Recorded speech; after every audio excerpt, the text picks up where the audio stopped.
হার্টের ব্যথা কিন্তু বাম হাতেও চলে যায়, পিছনেও যেতে পারে, ঠিক হার্ট বরাবর যে পিঠ সেখানেও কিন্তু এই ব্যথা অনুভূত হয়।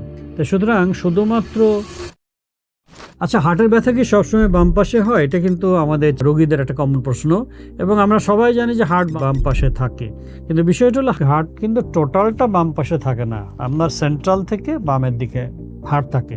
এবং টিপিক্যালি যে হার্টের ব্যথা হয় সে ব্যথা কিন্তু সবসময় বামে হয় না। সেন্ট্রাল চেস্ট পেইন যেটা হয় সেটা কিন্তু আরও বেশি ইম্পর্টেন্ট, মাঝখানে বুকের মাঝখানে যদি ব্যথা হয়, এবং এই ব্যথা রেস্টিং কন্ডিশন হলে তো খুবই ইম্পর্টেন্ট।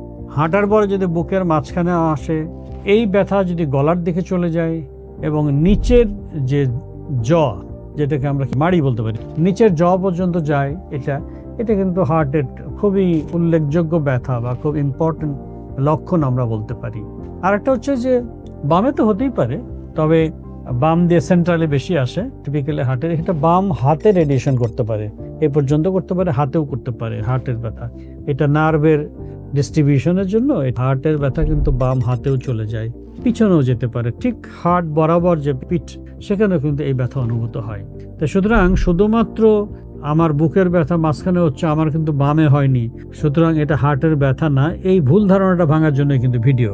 সবসময় ব্যথা কিন্তু হয় না, আসলে সবসময় কিন্তু হার্টের রক্তনালী ব্লকে পেইন বলতে যেটা বোঝেন সেটা হয় না, কিন্তু এটা চাপ হতে পারে, এটা হেভিনেস হতে পারে, মনে হয় অনেক বেশি ভারী হয়ে আসতেছে বুকটা হাঁটলে পরে, এটা একেবারে জ্বালা পোড়াও হতে পারে, টিপিক্যালি যেটা বার্নিং সেটাও কিন্তু হতে পারে।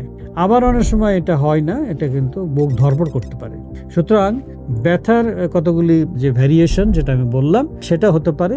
আমাদেরকে বুঝতে হবে যে শুধুমাত্র বাম দিক না, হার্টের ব্যথা মাঝখানেই বেশি হয়। টিপিক্যালি হার্টের ব্যথা সেন্ট্রাল পেনটাই বেশি হয়, এবং এটা হয় উপরে যায় অথবা এটা বাম পাশে এটা আসতে পারে।